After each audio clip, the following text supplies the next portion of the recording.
Bismillahirrahmanirrahim.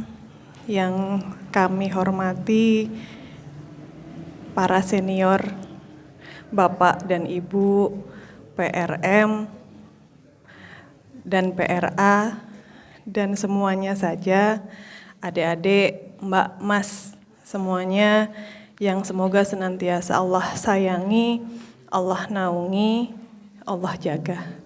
Bismillahirrahmanirrahim. Assalamualaikum warahmatullahi wabarakatuh. Alhamdulillah, alhamdulillahilladzi ja'ala nahara ma'asyan lil bashar wa lailu rahatan lil anam wa arsala rasulahu bil huda wa dinil haq liyudhhirahu ala dini kullihi wa kafa billahi syahida. Asyhadu an la ilaha illallah wa asyhadu anna Muhammadan abduhu wa rasuluh la rasulah wa la nabiyya ba'dah. Alhamdulillahirabbil alamin, segala puji bagi Allah yang sudah melimpahkan nikmat, melimpahkan sehat, melimpahkan sempat pada malam hari ini sehingga semuanya insya Allah berjalan dengan baik, berjalan dengan lancar. Dari segala penjuru Bu, ini ada yang jauh, ada yang dekat, dan tentunya bisa berkumpulnya kita pada malam hari ini tidak lain dan tidak bukan karena kasih sayangnya Allah. Shalawat serta salam senantiasa kita junjungkan kepada Nabi Muhammad Sallallahu Alaihi Wasallam yang kita nantikan syafaatnya di yaumil akhir. Perlu perkenalan nggak, Mbak, Mas? Karena ini perdana, Pak. Jujur saya masih grogi banget loh ini loh. Iya, ini pertama kali. Makanya kemarin sempat udur-uduran sama Mas Rifki. Ayah aja deh, qadarullah lagi ada acara di luar. Akhirnya saya ngalah untuk berada di sini. Husnudon kami adalah karena ngopo kok saya dapat jadwal di sini, Bu, Pak. Husnudon kami adalah ini orang PRA kok tidak pernah ikutan ngaji. Akhirnya mau nggak mau dikasih jadwal pasti akhirnya ngaji nggih, Mbak, Bu. Ini husnudon kami. Setelah kami pikir-pikir, oh iya, mungkin ini adalah hikmah. Kenapa kok saya dikasih jadwal di sini, karena dipaksa oleh Pak PRM. Pak Rudi mana? Pak Rudi nggak ada. Pak Rudi dan Bapak PRM yang lain dan pengurus kajian kalam tentunya saya berhusnudon seperti itu, Pak. Alhamdulillahirabbil alamin. Pada kesempatan kali ini, kemarin beberapa malam yang lalu saya ditanya jam 11 malam kalau nggak salah, Mbak, mau dikasih tema apa? Pertama yang saya jawab adalah persiapan kematian. Setelah saya pikir-pikir, semalam 2 malam tak baca lagi, kok persiapan kematian ya? Kita baru pertama kali ketemu pun ajeng pisahan ngoten. Lalu saya minta sama Pak Rudi, Pak, kalau ralat tema boleh enggak? Akhirnya alhamdulillah masih diizinkan. Sekarang saya diberi tema atau saya memilih tema perkara hasad. Bahayanya hasad. Ada yang tahu awal mula? Oh enggak, saya nanya. Hasad niku nopo? Dengki. Hasad itu iri. Hasad itu ketidaksenangan kita terhadap nikmatnya orang lain. Asal muasalnya, ketika ditanya asal mulanya hasad itu dari mana akarnya, maka kita akan sedikit membahas dulu dari asal muasalnya hasad. Hasad itu penyakit yang mematikan. Enggak sepelean loh, Bu, Pak. Setiap manusia berpotensi memiliki perasaan atau penyakit hasad. Kayaknya sepele karena itu bukan aktivitas. Karena itu kita nggak butuh omongan, karena kita nggak butuh melakukan sesuatu, ujuk-ujuk sudah menjadi dosa besar, jadi kabair. Pertama yang mau dibahas adalah asal muasalnya hasad dulu. Ketika Allah pertama kali menciptakan makhluk, yaitu sinten yang pertama diciptakan? Malaikat. Malaikat itu diciptakan sama Allah dari nur atau dari cahaya. Material yang sangat bagus yang Allah ciptakan. Ya, yaitu berupa malaikat. Yang selanjutnya Allah juga menciptakan jin yang terbuat dari api. Beribu tahun dua makhluk ini sudah sujud, sudah taat, sudah beribadah sama Allah, ya, sudah beribu-ribu tahun. Lalu setelah itu Allah memunculkan sosok manusia. Terbuat dari apa, Bu, manusia? Tanah, dari saripati tanah. Luweh maer nopo boten luweh maer dibandingkan yang dua sebelumnya? Lebih di bawahnya. Nur, cahaya sama api jauh lebih berkualitas dibandingkan saripati tanah. Alah wong meng lemah, gitu ya. Lalu setelah itu, setelah manusia mulai diciptakan, Allah mulai mempromosikan manusia. Ini loh ciptaan Allah yang selanjutnya, yaitu manusia. Adam dan keturunannya. Terbuat dari apa? Tanah. Apa kemampuannya? Ini, dan ini. Setiap Allah menciptakan semua yang Allah ciptakan itu tidak ada yang tidak punya tugas. Everyone punya tugasnya masing-masing. Malaikat punya tugas, jin punya tugas, dan juga manusia punya tugas. Setelah dipresentasikan, ternyata manusia punya keunggulan dibandingkan jin dan malaikat. Allah berseru bahwasanya menciptakan manusia lalu akan dijadikan khalifah. Ya, akan manusia yang hanya cengceremen tadi itu nggih, Bu. Kata jin itu, alah wong meng lemah, kok iso-isone arep dadi khalifah. Lalu di situ mulai muncul ketika perintah untuk bersujud kepada Adam, malaikat mau sujud enggak? Sujud.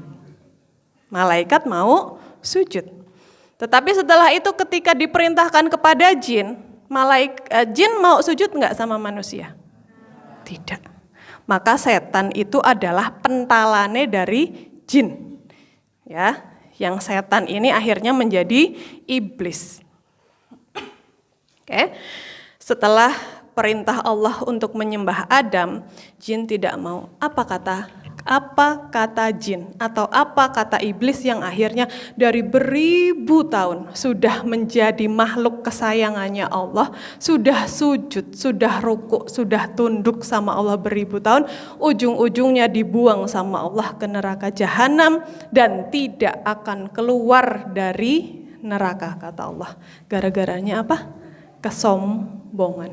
Anna khalaqtahu minnar wa huwa khalaqtahu min tin. Aku loh terbuat dari api. Manusia kegur, gitu ya kata setan. Manusia itu hanya terbuat dari saripati tanah. Kok isa-isane dijadikan khalifah? Enggak pantas, kata iblis. Lalu disitulah muncul perasaan. Jadi si setan ini akhirnya teridentifikasi penyakit hasad.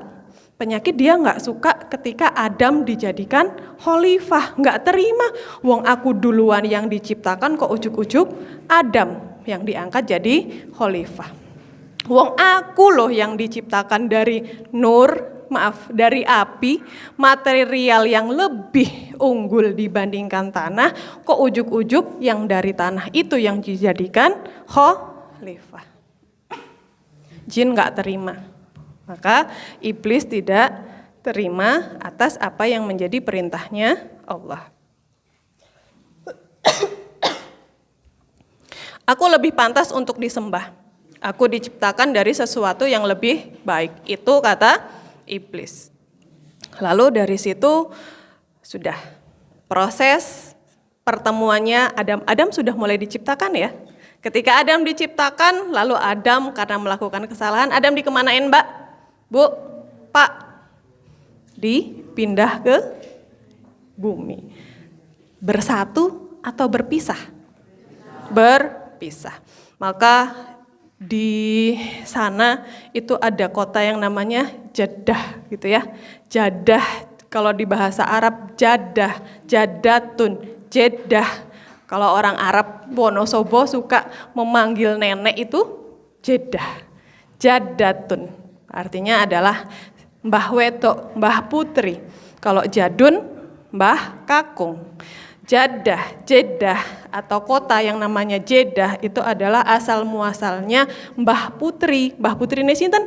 Mbah putrinya kita semua. Karena Ibunda Hawa atau Bunda Hawa, Siti Hawa itu turunnya di kota Jeddah gitu ya. Maka dikatakan sebagai kota Jeddah ataupun Jadatun, Mbah Putri gitu ya.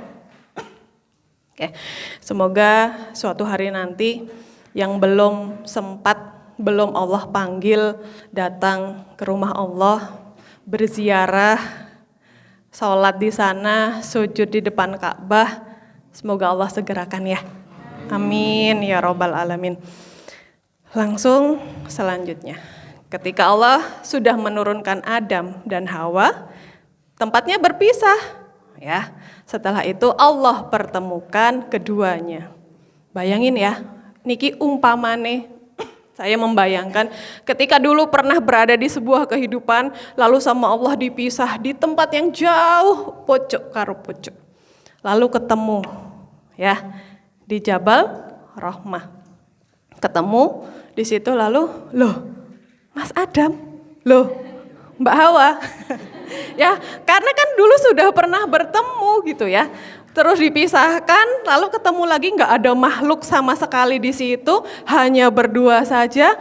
Koyo wis tahu ngerti, koyo wis tahu kenal, kan gitu ya. Akhirnya mereka bertemu, merajut kasih lagi hingga akhirnya Hawa mengandung. Setelah Hawa mengandung, melahirkan anak. Mbak, Bu, Pak, saya lagi bercerita kisah apa nih? Kayak ngantek kelalen nih, saya mau ngapain? Saya mau menceritakan asal muasalnya hasad. Oke, setelah Siti Hawa mengandung, lalu melahirkan anak. Anaknya laki-laki apa perempuan yang pertama?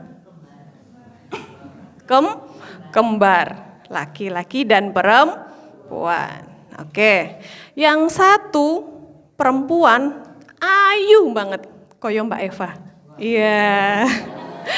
Yang satu lagi laki-laki ning biasa-biasa saja.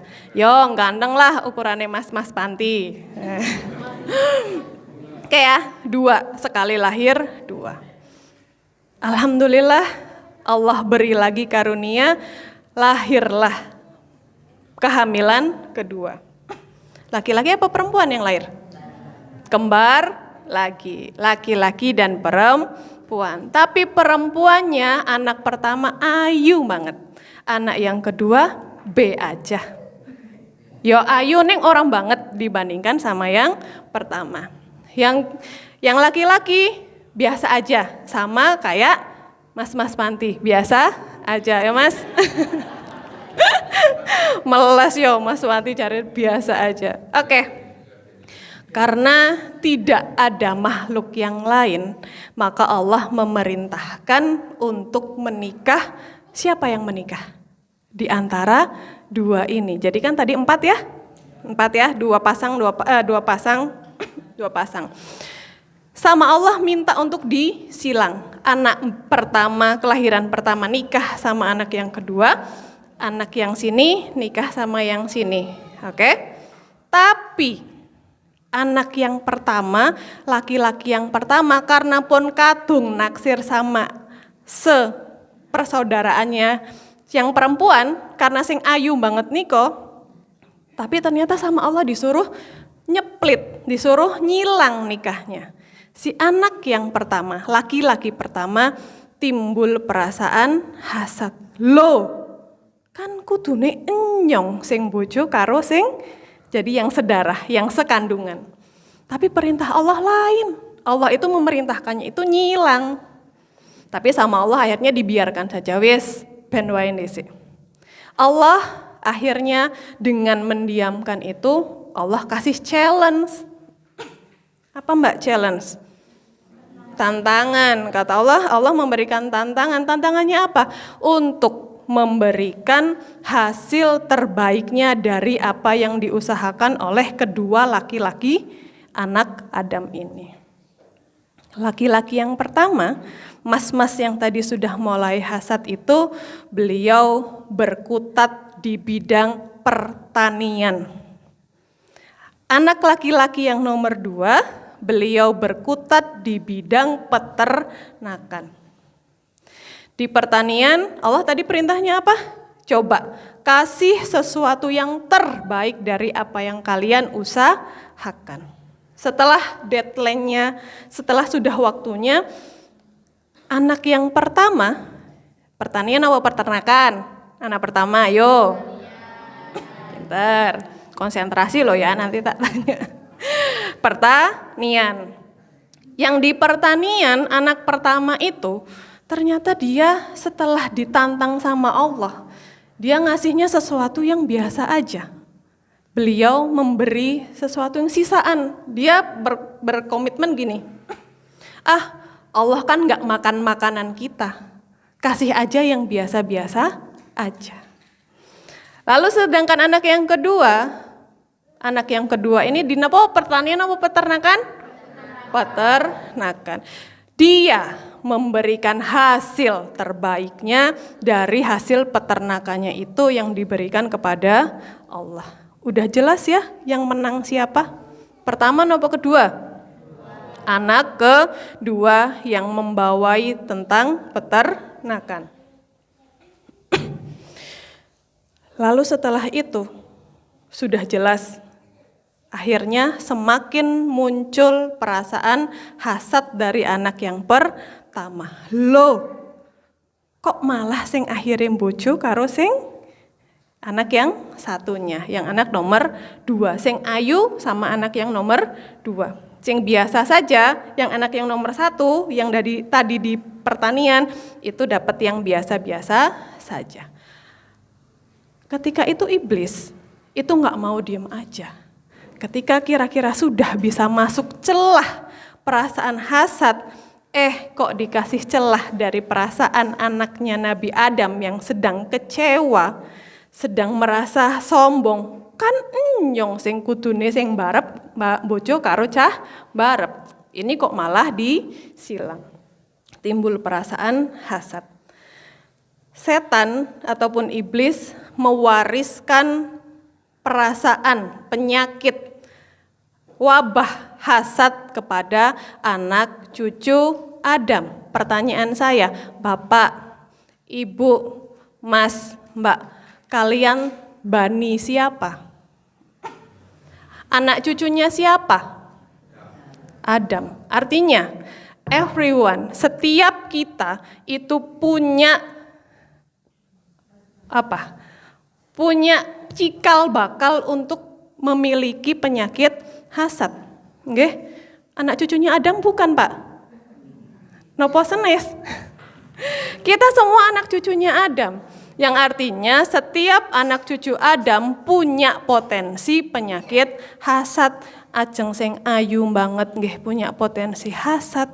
Mau yang pinter, mau ustadz, mau siapapun itu, selama dia masih menjadi anak cucu Adam, maka memiliki potensi penyakit hasad.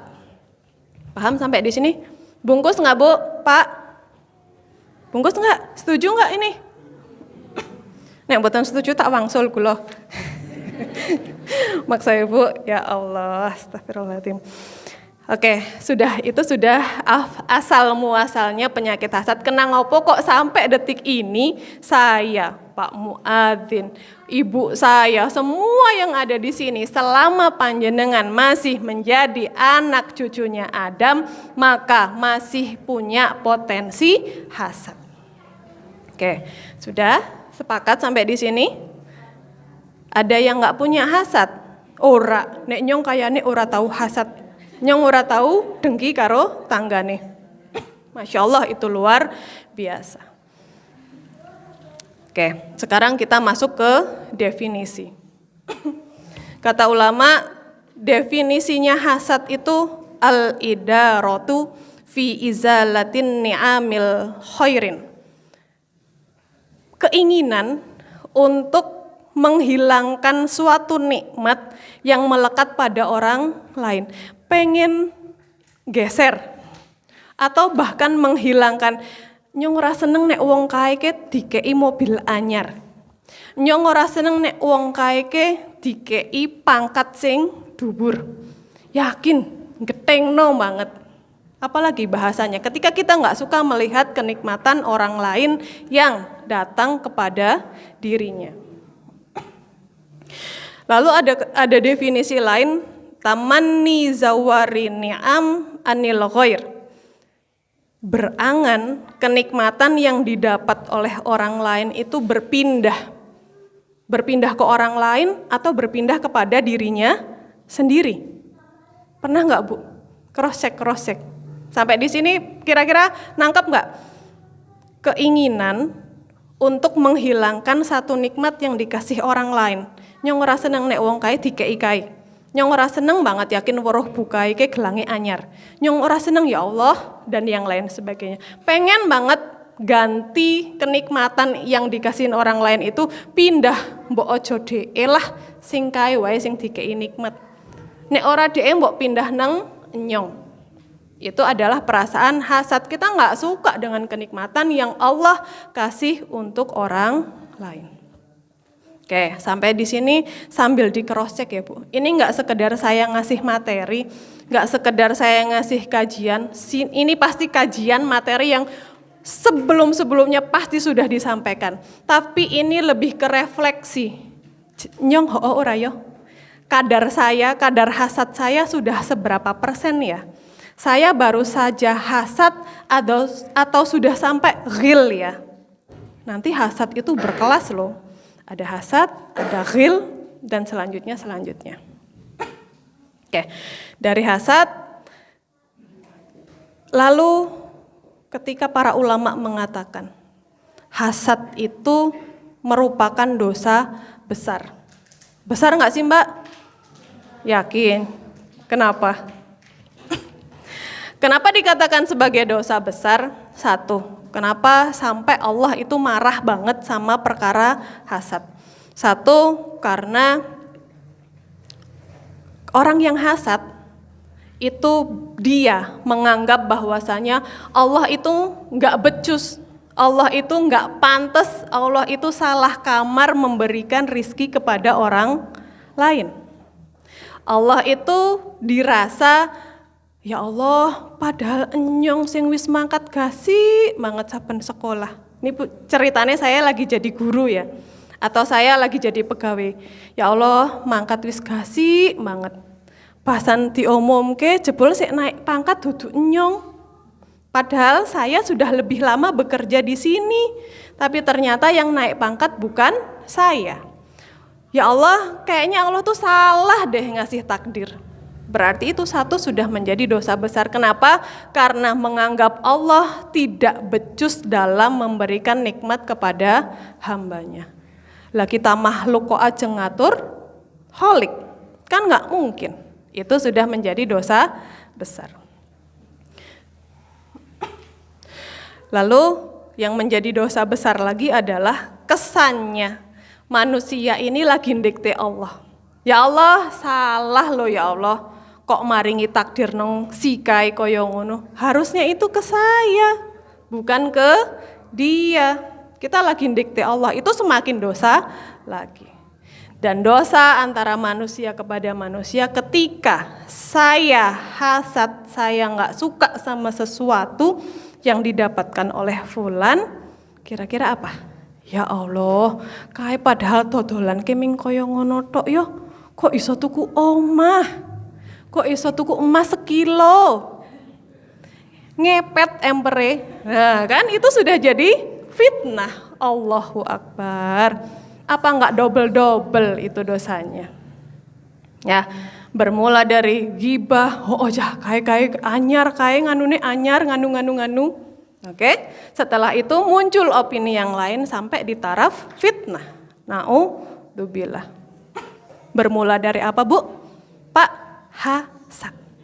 Kelihatan nggak sih hasad itu? Itu yang membuat hasad menjadi dosa yang sangat dihati-hatikan. Karena hasad itu perbuatan yang nggak pakai aktivitas, ya. Ujuk-ujuk dosanya bisa gunung. Hanya gara-gara apa? Ngeliat temen, ini saya takut nih sama mbak-mbak panti sama mas-mas panti. Udah mulai kelulusan, ada yang sudah diterima universitas, ada yang sudah diterima di pekerjaan, ada yang hurung ngopo-ngopo, lah pikir ngemben. Ada yang sudah pengen banget kerja, keluar dari panti, qadarullah belum dikasih. Ini tuh rawan banget sama yang namanya hasad. Ya Allah, padahal nyong sing wis njaluk terus, saya yang sudah berdoa terus, saya sudah berikhtiar terus, kok dia ya yang dapat, kok bukan aku ya? Jal, cross check, ada nggak yang punya perasaan kayak gitu? Kita refleksi ya, artinya kita koreksi diri nih, sekarang kita koreksi diri. Jangan-jangan yang ngomong di depan ini yang paling banyak hasadnya, kan gitu. Maka di sini adalah hal yang paling mengerikan adalah perkara hasad. Bahaya nggak sih punya perasaan hasad? Bahaya. Karena hasad itu satu, dosa besar, namun pelaku hasad itu nggak sadar kalau dia sedang melakukan hasad. Ya, hasad itu halus banget. Bunda, Mbak yang biasa pakai tisu, tahu ya tisu yang murah, yang tipis banget. Hasad itu lebih tipis daripada tisu itu. Ora ketok. Bahkan sangat tipis ketika si fulan melakukan perbuatan hasad pun dia nggak kerasa kalau dia sedang melakukan dosa besar. Coba di cross check lagi. Dalam sehari ini berapa kali kita berhasad? Alhamdulillah mboten. Oke, kemarinnya dan kemarinnya. Ketika lagi sempit, Allah kasih sempit, Allah kasih sakit, Allah kasih lagi terlilit hutang. Kok mersani tanggane? Ya, ngapain tanggane?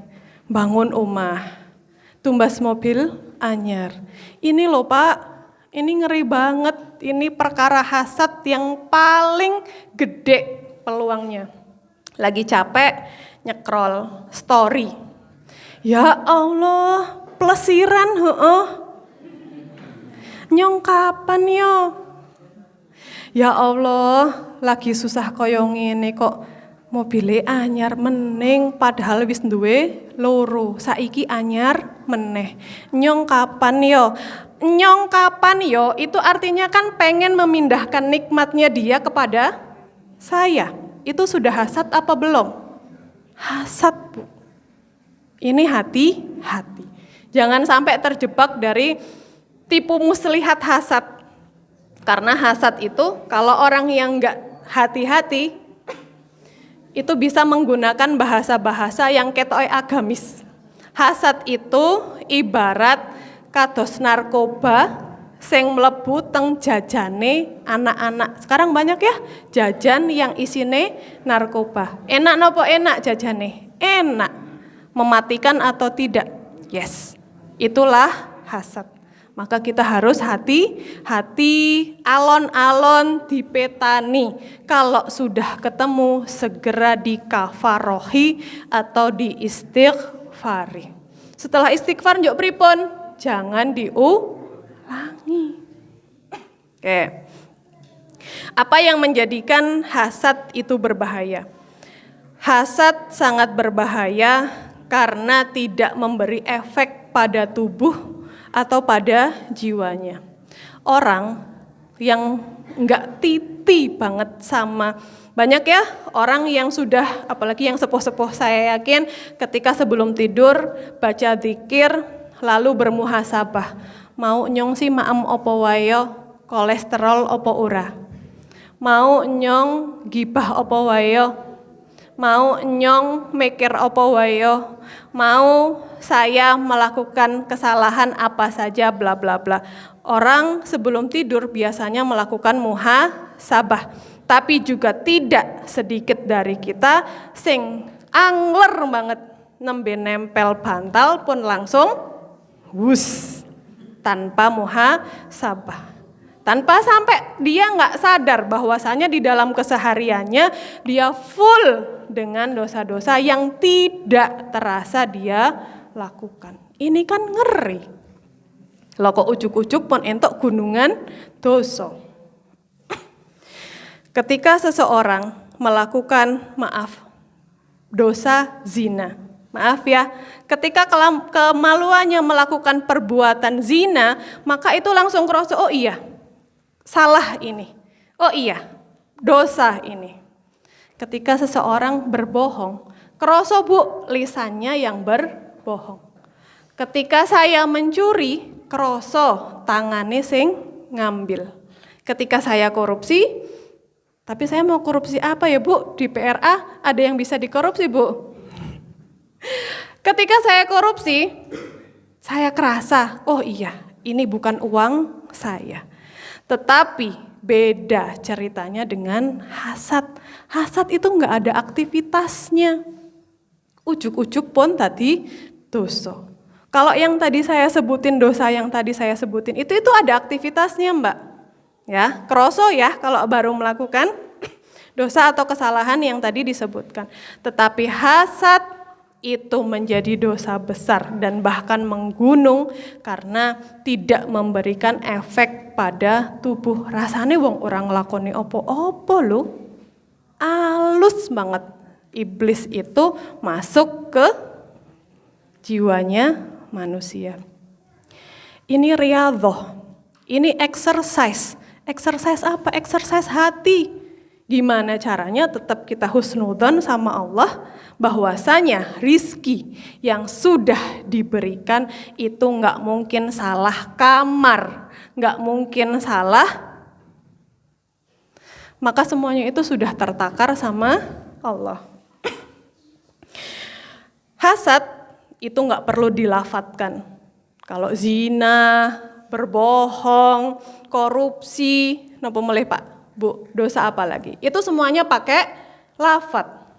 Bercerai, walaupun cerai nggak dosa ya, maksudnya aktivitas. Ketika kita bercerai, ketika kita jual beli, ketika kita menikah, itu semuanya pakai lafat, pakai omongan, pakai ucapan. Hasad pakai ucapan nggak? Ya Allah, nyong jengkel banget karo kae. Tapi kan saya nggak ngomong sama Pak Pur, saya nggak ngomong sama ibu-ibu. Yang tahu siapa kalau saya sedang melakukan hasad? Hanya diri saya sendiri dan Allah. Nobody know, nggak ada yang tahu. Masih jeceran len jagong. Cuman saya ngeliat, ya Allah, kayak HP ini anyar, apik temen, nyong kapan ya duwe sing kaya ngana. Oke? Jejernya tahu nggak kalau saya lagi batin seperti itu? Enggak. Maka inilah yang menjadikan aktivitas hasad itu aktivitas yang lembut, halus, tapi mematikan. Allah ya Karim. Sampai di sini sudah bisa di cross check. Coba. Sekarang sampai di sini diraba lagi hatinya. Diraba lagi, jangan-jangan selama ini saya masih terpapar penyakit hasad. Terutama ibu-ibu loh ini. Nggih napa nggih, Bu? Nggih. Bapak-bapak nggih napa mboten? Nggih. Kalau masih jadi cucunya Adam, maka masih kemungkinan untuk melakukan itu. Apalagi perempuan, Masya Allah perempuan itu yang namanya perbandingan. Mlebu ke rumahnya Fulanah, arisan, ya Allah kursine maer temen ya, dene gonyong ora. Dikasih unjukan, ya Allah, cangkire apik temen ya, gonyong ora. Dan lain sebagainya, membandingkan. Maka astagfirullahaladzim. Maka di sini ketika seseorang, Bu, Pak, sudah bisa mengidentifikasi hatinya kira-kira terpapar atau tidak? Mboten usah dijawab, kan tak konangan. Oke. Ketika Allah akhirnya dari masalah hasad ini, Allah keluarkan ayat Az-Zuhruf ayat 32. Di surat Az-Zuhruf ayat 32 ini, A'udzubillahi minasyaitonirrajim. Bismillahirrahmanirrahim.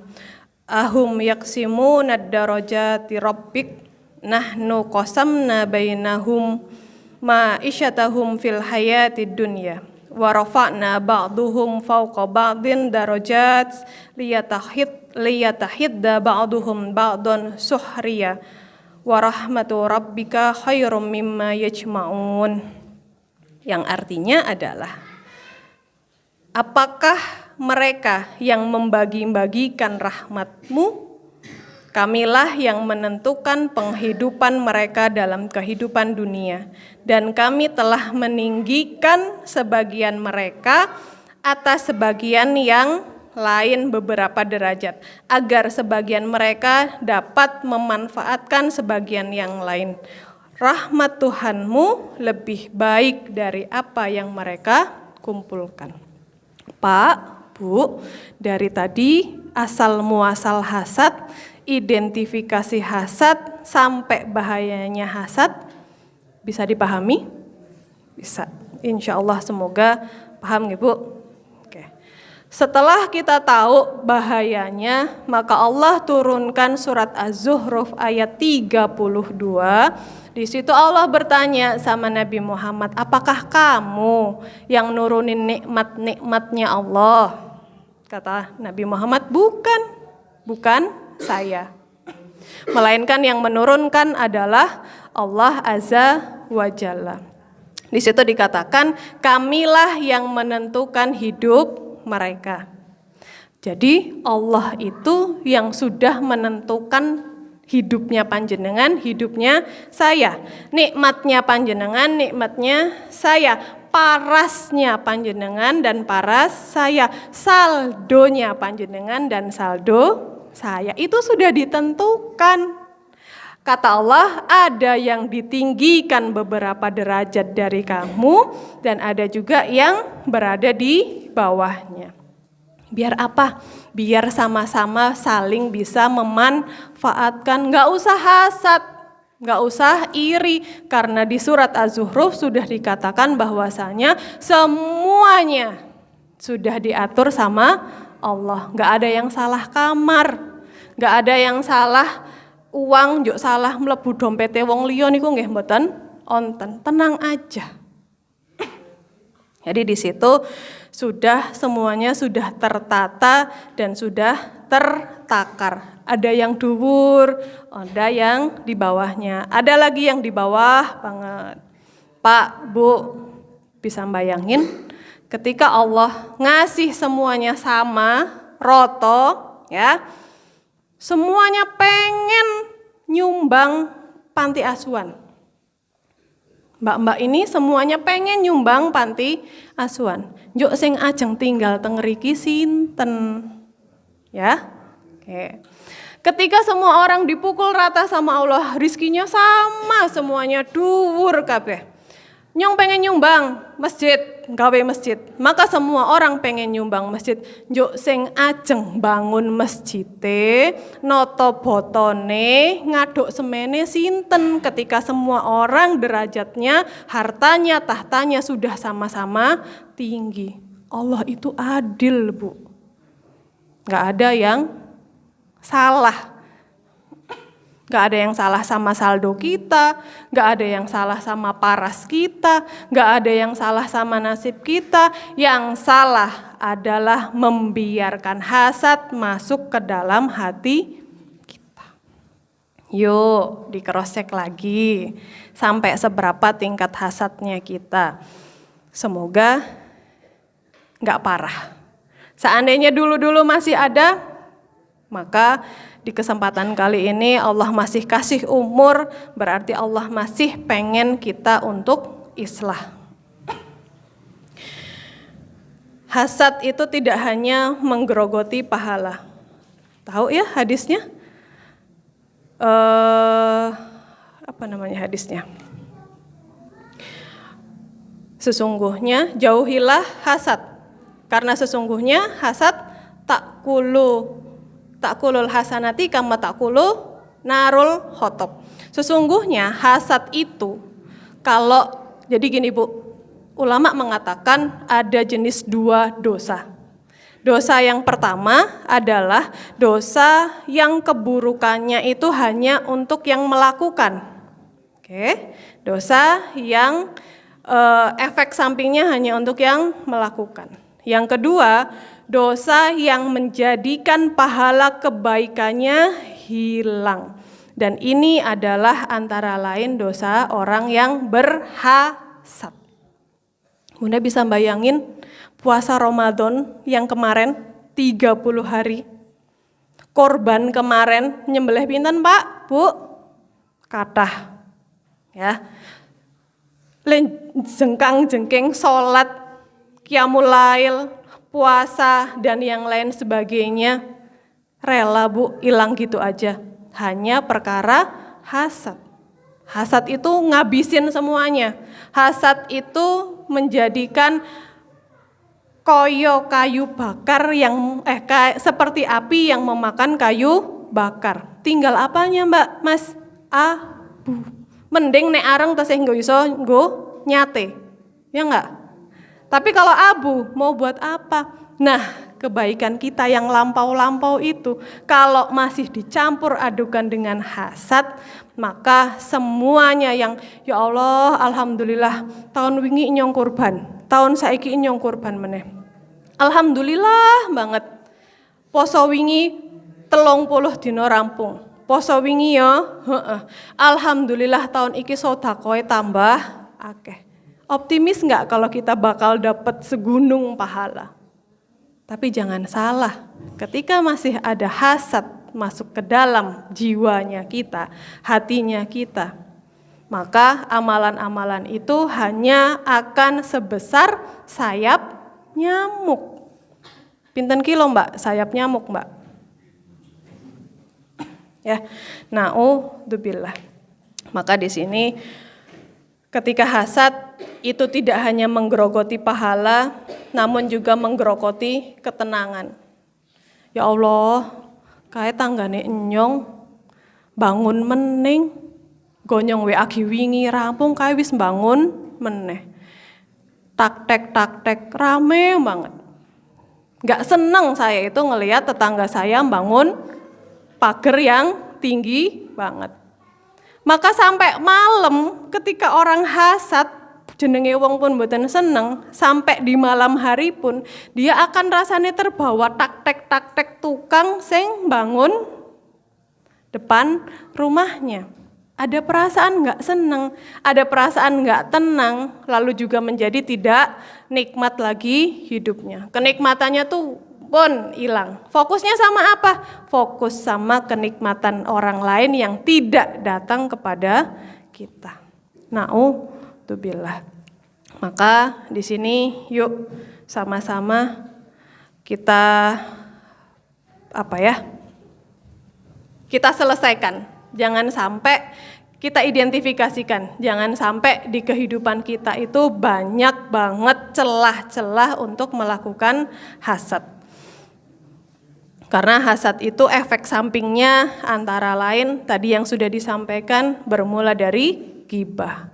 Orang nek pun mboten seneng itu pasti dia akan ghibah. Oh iya, ngomong-ngomong masalah ghibah. Masih ada yang suka ghibah enggak? Itu udah jadi makanan sehari-hari Bu? Enggak, jangan. Analoginya gini, ketika kemarin panjenengan sudah kurban, ya, napa meneh sing ikut nyacai daging. di sebelah situ ono sing nyembelih, ono sing bla bla bla, banyak banget. Apa perasaan panjenengan ketika melihat daging? Wingi pun dimasakke daging, saiki daging meneh, ngesoke duwe daging meneh. Blenger napa blenger? Blenger. Padahal itu masakan udah versi terbaik kita. Nyong pengen gulai, tak nggawe gulai. Ora, nek nyong senengnya rendang, maka saya akan membuat rendang sesuai dengan keinginan saya. Itu pun masih blenger. Bapak, Ibu bisa ngebayangin ketika orang gibah, itu yang dimakan bukan rendang, bukan gulai, bukan tongseng. Apa yang dimakan? Bangkai saudaranya sendiri. Ini analogi yang enak banget untuk dipakai mumpung baru Idul Adha. Nek daging sing seger, halal, tasarufnya baik, penyembelihannya juga halal baik, toyib. Itu saja kita blenger. Gimana dengan gibah yang masih terus-terusan aja dibahas. Kesalahan orang, kekurangan orang, alih-alih mau islah, ya, atas dasar islah, tapi akhirnya kita lagi ngomongin keburukan orang. Yang ngomongin keburukan orang sing daging enak mawon akhirnya blenger, apalagi kalau yang dimakan itu bangkai. Bisa dibayangin nek pas lagi ngibah jenengan juk lagi dahar, Allahu Akbar. Dahar kok bangkai ya, Pak? Maka kita sudahi dari apa hasad-hasad yang ada, maka al jazaul ihsan ilal ihsan. Perbuatan baik itu mendatangkan kebaikan. Kalau Bunda melihat kebaikan orang lain, rizki baiknya orang lain, maka jangan nangis, jangan sedih. Ikut bahagia. Bisa, Bu? Latihan. Walaupun janjane ya Allah, senang temen yo tadi kae, nyong kapan? Oke. Maka al jazaul ihsan ilal ihsan. Yuk mulai dari diri kita. Someday ketika Allah kasih kita sebuah kebaikan, maka orang lain juga akan melakukan hal yang sama. Jangan kalau misalnya kita ngelihat orang lain, kenikmatan orang lain kita hasad, berarti kita sudah nanam sebuah keburukan. Apa yang didapat? Keburukan juga. Kama tadinu tudanu, sebagaimana kamu memperlakukan, seperti itu pula kamu diperlakukan. Dan yang terakhir, Mbak, Mas, Bapak, dan Ibu. Ketika nanti suatu saat Allah pertemukan kita di surganya Allah, amin nggak, Bu? Amin ya Rabbal Alamin. Ketika itu kita akan dikumpulkan di sebuah kontoroh. Saya dulu waktu di Gontor 1 dan Gontor 2 itu terpisah jalan desa yang agak lebar. Lalu untuk menghubungkan Gontor 1 dan Gontor 2 dibikinlah sebuah kontoroh. Besar kontorohnya, besi, kokoh, warnanya hijau. Saya kalau sama adik saya mau ketemu, aina nuqabil kontoroh. Mau ketemuan di mana? Karena kan nggak boleh bareng ya. Saya bilang kontoroh. Kontoroh ini apa, Bu? Jembatan. Ketika suatu saat nanti Allah mempertemukan kita di surganya Allah, maka Allah itu ngasih waiting room, tempat tunggu yang namanya kontoroh. Kontoroh itu jembatan. Nah, di jembatan ini orang yang akan masuk surga, Allah bilang, wa naza'na, dan Allah akan menanggalkan, melepaskan, membersihkan. Apanya yang dibersihin? Kemaluannya? Bukan. Hartanya? Bukan. Melainkan Allah akan membersihkan hatinya dari hasad. Baru bisa masuk ke surga. Artinya, Pak, Bu, surga itu bersih dari hasad. Kalau mau masuk surga, diresik-resiki dari sekarang. Alhamdulillahirabbil alamin. Sudah jam 9, Pak. Masya Allah. Sedikit konklusi bahwasanya hasad itu adalah penyakit yang mematikan. Karena hasad itu akan menghapus, menggerogoti semua amal-amal baik manusia. Lalu hasad itu ingat, selama panjenengan masih menjadi anak cucu Adam, maka berpotensi memiliki penyakit hasad. Masih jadi anak cucu Adam, Pak, Bu? Masih. Napa pun ajeng tadi cucune sinten? Ampun jadi cucu iblis nggih, Pak. Maka dari sini semua yang memiliki potensi hasad tetap berhati-hati. Tetaplah meminta perlindungan Allah dari Allahumma la taj'al qulubana ghillan. Ya Allah, jangan jadikan hati kami ini hati yang ghil. Ghil itu di atasnya hasad. Jangan sampai semua amal-amal baiknya yang sudah dilakukan min awal ilal akhir hangus, hilang gara-gara perkara aktivitas hati yang enggak kelihatan. Kita itu enggak capek, enggak pakai aktivitas, enggak pakai ucapan, tapi mematikan, menghanguskan. Dan yang jelas di sini kalau lagi muncul perasaan hasad, maka yuk dibaca surat Az-Zukhruf ayat 32. Di situ jelas bahwasanya Allah itu sudah mengatur semua nasib kita, sudah mengatur semua takaran-takaran rezeki kita. Nggak perlu iri, nggak perlu hasad. Dan yang terakhir adalah bahwasanya surga Allah itu bersih dari hasad. Kalau mau masuk surganya Allah, silahkan bersih-bersih diri dari perkara hasad. Sekian dari apa yang bisa disampaikan. Semoga ini tadhkiratun nafas untuk saya pribadi dan untuk Bapak, Ibu, adik, Mas, Mbak sekalian. Semoga apa yang tadi disampaikan bisa sedikit memberi manfaat. Dan juga saya mohon maaf apabila ada kesalahan. Nasrun minallah wa fathun qarib. Assalamualaikum warahmatullahi wabarakatuh.